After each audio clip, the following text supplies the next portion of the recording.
Hello guys, hello mga idol. Assalamualaikum and life update. Today is 14th day of Ramadan.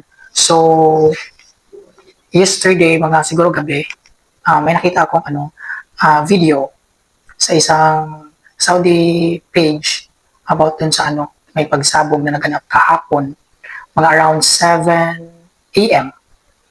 Ayan.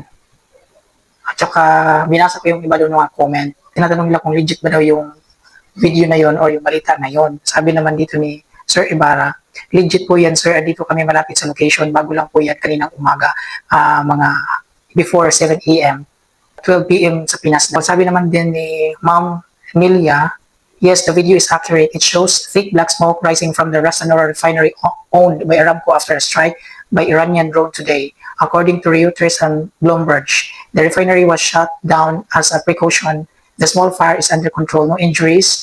The situation is stable, but the escalation continues. So, syempre, yung kaibigan ko is doon banda nagtrabaho. So, tinanong ko siya. Pero wala silang duty ata. So, tinanong ko siya kung legit ba yon. Sabi naman niya is, oo, totoo daw. At wala naman daw naitala na nasaktan o whatsoever. So, yun, safe naman ang lahat. At hindi pa ako nakontento. Nanood ako, tumingin ako doon sa mga news, sa Arabic news doon sa X, sa Twitter. Confirm ko nga na totoo talaga yon. At saka sinerch ko din, ayun nga, March 2, 2026, naganap ang pag-atake bandang 7:04 ng umaga local time gamit ang mga drone. Ayon sa Ministry of Energy ng Saudi Arabia, nagkaroon ng limitadong sunog dahil sa mga labi o debris mula sa dalawang drone na intercept o napabagsak malapit sa pasilidad. Pansamantalang itinigil ang operasyon ng ilang unit sa refinery bilang pag-iingat o precautionary measure habang sinusuri ang sitwasyon.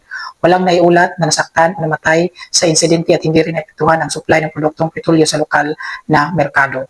So ayun, kasi nagtanong din ang aking some of my families doon sa amin, mga kakilala ko, ayan, nag-message sa akin ng personal, nangumusta sa akin kung kumusta ako dito, kung okay lang ba daw. Sa awa ng Diyos, okay naman ako, okay naman kami. Thank God. So, ayun, salamat sa mga pag-alala ninyo. So, yun, na-confirm natin na totoo yun at saka wala namang naiulat na nasaktan o nasawi. And then, may share ko lang, galing dito sa location ko at doon sa pinangyarihan na pagsabog is mga almost 1 hour. And then, ayun nga, nag-check din ako doon sa Twitter, sa mga news, mga legit kasi may mga blue badge na yan.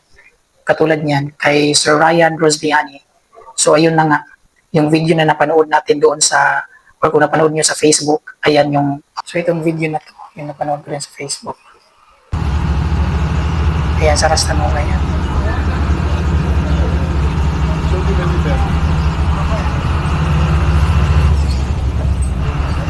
और अंदर हो गया यार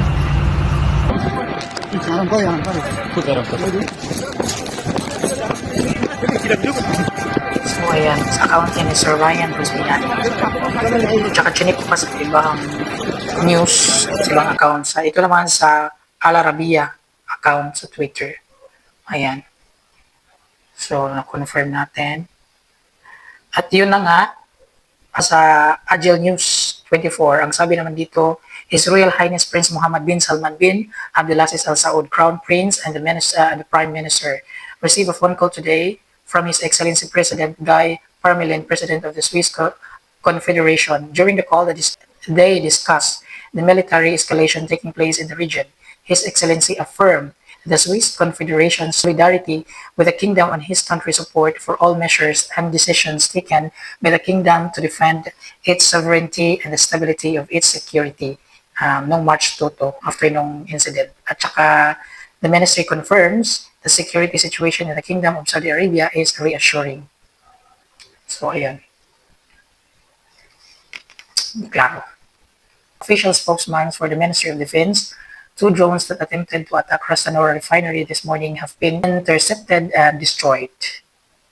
At saka kaninang umaga naman, March 3 ngayon, to the Ministry of Defense spokesperson, air defenses intercepted and destroyed 5 hostile drones near Prince Sultan Air Base in Al-Kharaj.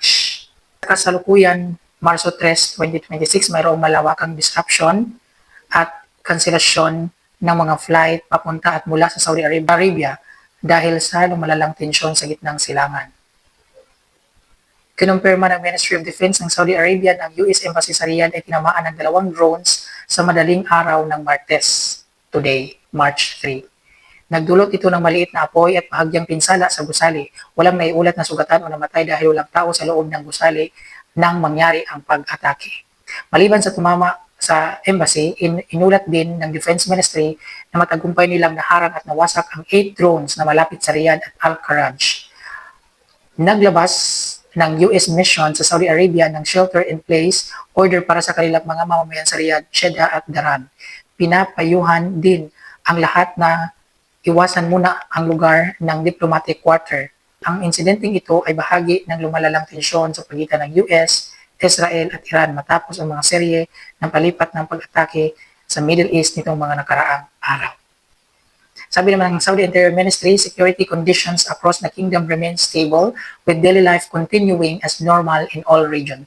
Normal naman na so far at sana wala nang pag-ataking magaganap kasi just ko nakaka-nervous yung ganitong mga eksena. So thank God na walang mga naiulat na nasawi o nasaktan sa incidenteng ito. So ayun lang. And may God bless us all. Bye-bye.